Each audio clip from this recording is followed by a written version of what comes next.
sesi soal siasat apabila daripada pihak tentera Malaysia, kerajaan Malaysia membuat laporan kepada saya dan kawan-kawan kerana pendedahan yang menggunakan dokumen sulit katanya.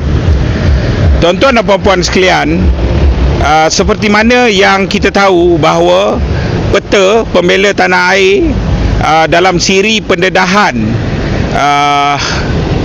Angkatan Tentera Malaysia mendedahkan korupsi dan sebagainya. Ekoran daripada pendedahan yang kami buat daripada titah yang di Pertuan Agong sehinggalah ucapan-ucapan Datuk Seri Anwar Ibrahim, Perdana Menteri Malaysia, turut mengatakan berkenaan dengan Pemain Mulia Seri Paduka Baginda yang di Pertuan Agong bertitah bahawa menyeru seluruh rakyat Malaysia untuk menjadi mata-mata untuk bangkit membongkarkan dan juga melaporkan pelbagai rasuah dan salah guna kuasa yang mereka tahu. Anwar terus klaim kredit bahawa perang rasuah ini kononnya adalah kejayaan dia, kan? Tetapi malangnya apa yang berlaku, kami mendedahkan rasuah, kami tidak mendedahkan operasi tentera, kami tidak mendedahkan dokumen yang menjejaskan keselamatan negara. Yang terjejas ialah keselamatan koruptor-koruptor dan perasuah-perasuah ini, kan? Tetapi malangnya selepas kita melihat ramai watak-watak dalam tentera, malah ada juga melibatkan pendakwaan dan tangkapan orang-orang yang memberi rasuah, kontraktor-kontraktor, tetapi seperti seolah operasi balas dendam, intimidasi daripada pihak kerajaan yang membuat laporan di hampir seluruh negara. Beberapa hari lepas kita terpaksa ke Melaka, kemudian ke Johor. Ini nanti kita akan pergi ke Pahang dan Kedah, kan? Dan di Kuala Lumpur ini hampir semua balai polis, semua IPD kita kena pergi. Semalam di Bukit Aman, petang di Dangwangi, dan hari ini selepas solat Jumaat kita terpaksa berada di Wangsa Maju. Rampasan gadget, tekanan sebagainya dikenakan. Saya rasa bahawa ini merupakan satu penderhakaan terhadap titah yang di Pertuan Agong, kan? Jadi gadget semalam pun gadget dirampas, kan? Takkanlah saya kena beli gadget, ada 200 daerah dalam Malaysia, kan, IPD, saya kena beli 200 gadget untuk menyerahkan kepada mereka semua. Jadi saya merasakan bahawa mereka bukan dalam perang rasuah, mereka dalam satu perang yang melindungi perasuah itu, kan. Hari ini saya ini berkenaan dengan kes radar yang memang sangat jelas. Kita telah bagi kerjasama, kita telah bagi bukti, kita telah bagi semua. Tetapi dalam perkara ini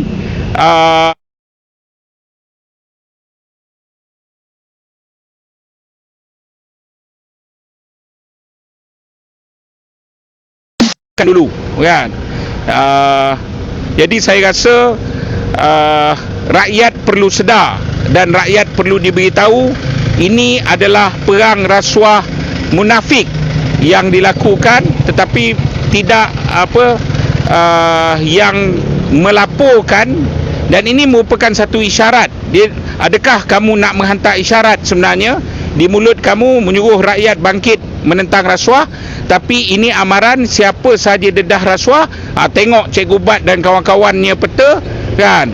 Dirampas handphone, ditekan, terpaksa pusing ke seluruh negara untuk memberikan kenyataan. Okey, Syafiq ada apa?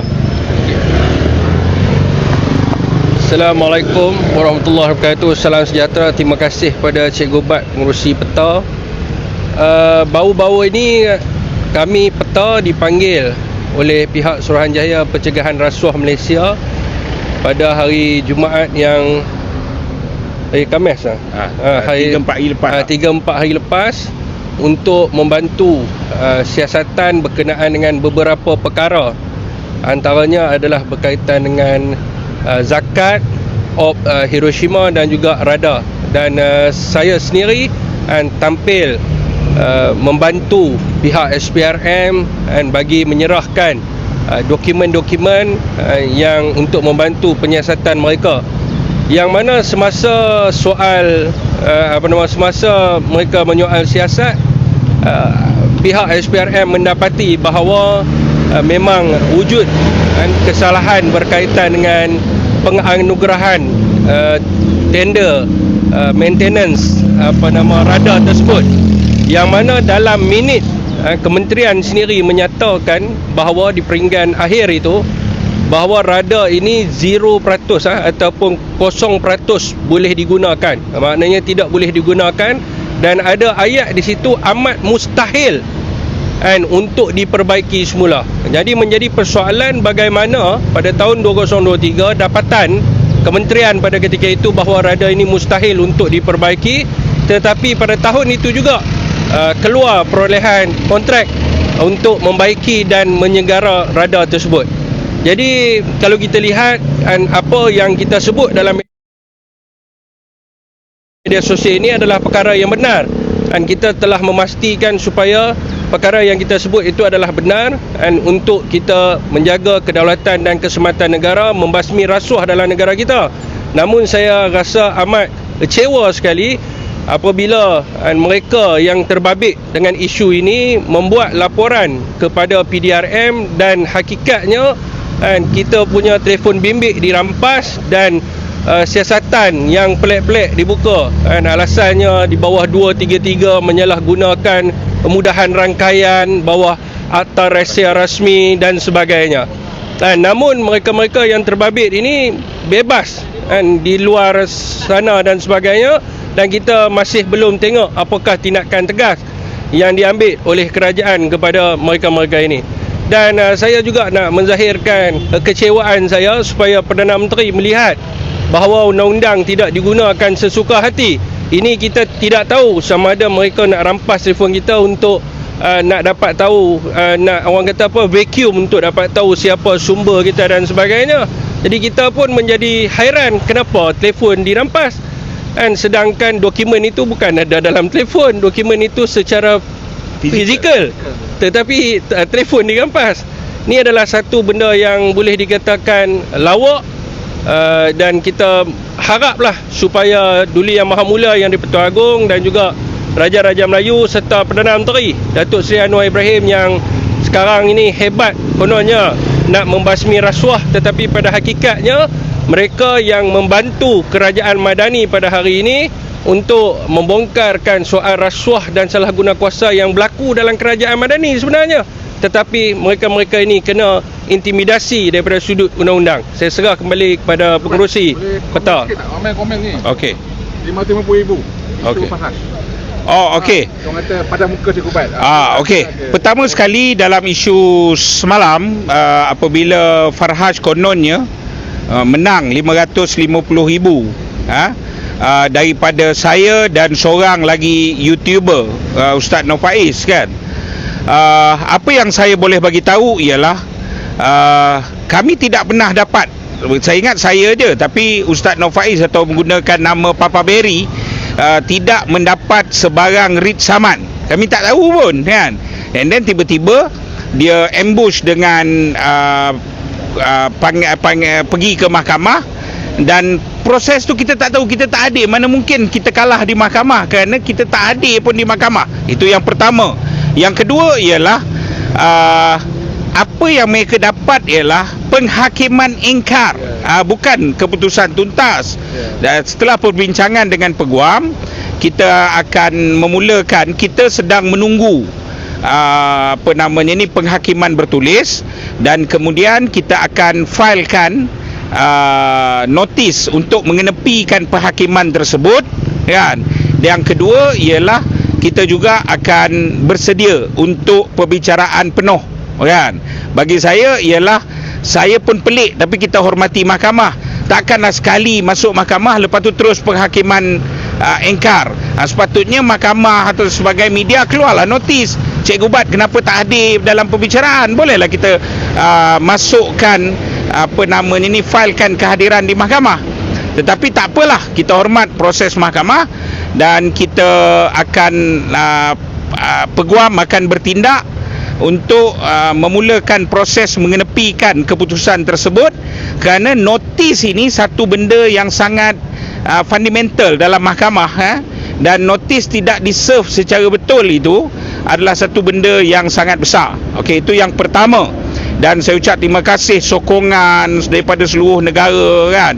Ada yang nak menyumbang dana dan sebagainya. Mungkin kita memerlukan sedikit untuk kos mahkamah, untuk kos peguam, dan saya minta untuk semua terus berhubung kepada saudara Rafiq kan. Tetapi RM550,000 ni jangan bazirkan duit kita untuk bayar kan. Itu dia takkan dapat, dan kita akan masukkan fail kos ke tepi. Okey. Cuma sebagai penutup, dua perkara penting okey. Juga saya nak sentuh soal laporan polis daripada bekas Panglima Tan Sri Hafizuddin Jantan. Tiba-tiba dia muncul buat laporan polis. Dia kata kononnya jam yang dia pakai itu bukan Patek Philippe. Kemudian terus buat laporan ke atas Cik Gubat. Alamak kan, bila yang saya tuduh dia pakai jam Patek Philippe ni kan? Saya tak pernah tuduh kan. Itu netizen memang betul. Saya tengok ramai orang yang membezakan jam dia pakai itu urusan. Kamu kena tanyalah netizen, tanyalah rakyat yang ramai itu kan. Dan tiba-tiba dia kata dia pakai jam tanpa jenama. Ni saya kelakar agaklah kan.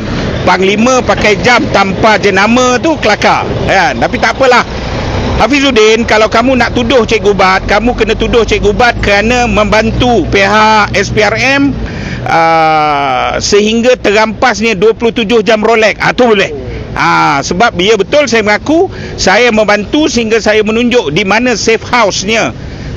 Di safe house di Besut, safe house di Kuala Terengganu kan, dirampas hingga safe house di Lembah Kelang.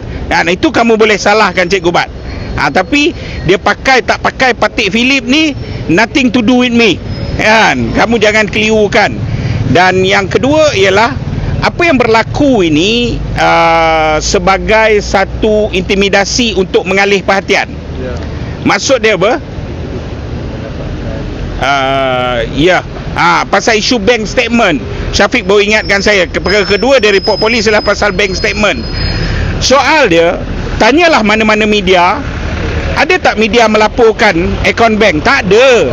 Saya membuat laporan ke atas akaun bank dia. Ya, saya ada laporan. Saya bagilah ke polis. Saya dapat data, saya bagi ke polis, saya bagi ke SPRM. Takkan benda tu pun jadi salah. Bocor atau tak bocor, dia marah kan. Itu kamu tanyalah bank. Kedua ialah yang kamu marah ni apa? Kerana rasuah kamu terbongkar. Kamu dah kena dakwa dah ni kan. Jadi saya rasa ini mengalihkan perhatian kita daripada terus merempuh kartel satu demi satu. Kita akan dedahkan. Tapi sebagai penutup, ada sekelompok angkatan tentera, khususnya yang bawah LLP, lain-lain pangkat apa semua ni, saya merasakan sokongan. Mereka datang, jumpa, hantar mesej, sokongan sangat kuat. Tetapi ada peringkat pegawai-pegawai tinggi kanan, 3 star, 2 star, 1 star kan, general ni mungkin marah. Dia panik, nak menyuruh panik, marah kepada Cik Gubat kan. Okey, baik. Saya nak bagi tahu, semalam kita 2 hari lepas kami pergi ke SPRM, kami juga melaporkan berkenaan dengan penyelewengan zakat yang terang-terang. Apabila zakat digunakan untuk bayar full settlement figure kan, seluruh jumlah baki hutang rumah hampir 200,000 kawan kepada Timbalan Ketua Menteri Pulau Pinang kan, tanpa melalui proses yang betul. Yang kedua ialah pembelian tanah yang memang Majlis Fatwa Pulau Pinang telah memfatwakan tidak boleh benda itu kan, guna duit zakat beli tanah ni tidak boleh kan. Tetapi malangnya ia tetap dilakukan, ia tetap dilanggar. Okey, baik. Hari ini merupakan hari yang ketiga, hari keempat laporan itu dibuat. Hari ketiga masuk hari keempat laporan itu dibuat. Malangnya oleh kerana dia adalah pimpinan parti pemerintah, PKR, pengerusi Pulau Pinang, maka tak ada tindakan diambil. Ini saya nak tunjuk dengan pasukan tentera, kan. Oh, bila penjawat awam, bila tentera, kan, rejim ini bertindak sepantas kilat. Dan itu saya ucap terima kasih lah, baguslah kamu bertindak tak ada. Tetapi apabila kena dekat orang politik, kena dengan kepentingan rejim ini, tidak ada tindakan sampai sekarang. Termasuklah juga kes QPAC yang saya dah detailkan kes QPAC ini. Oleh kerana dia rapat dengan rejim, rapat dengan pemerintah, rapat dengan parti-parti tertentu yang berada dalam kerajaan, maka sampai hari ini tindakan tidak diambil. Dan ini menunjuk dan menguatkan pandangan kita bahawa perang rasuah yang dilancarkan oleh rejim ini adalah perang palsu dan munafik semata-mata. Setakat ini saya mengucap terima kasih kepada SPRM, pihak polis dan semua penguatkuasa yang bertindak di atas beberapa laporan kami, bukan semua, beberapa laporan kami. Tetapi saya mula hari ini saya mula mencetus kerisauan. Seolah-olah hanya sepihak saja. Katakan saya cakap awal, kartel ni bertembung. Ada pihak A, ada pihak B dan ada pihak C. Seolah-olah satu pihak dia yang kena. Disiasat, ditangkap, didakwa dan sebagainya. Pihak yang lain ni nampaknya masih bebas dan lepas, kan. Kepada rakyat terima kasih, terus memberikan tekanan, terus bercakap perkara ini, terus membuat posting-posting berkenaan dengan ini. Jangan kecewa, jangan letih dan jangan takut. Kerana ketakutan, kekecewaan dan keletihan kita merupakan bahan bakar kezaliman dan korupsi yang berlaku ini. Okey, baik, terima kasih. Okey. Okey. Dah. Baik. Okey dah. Okey.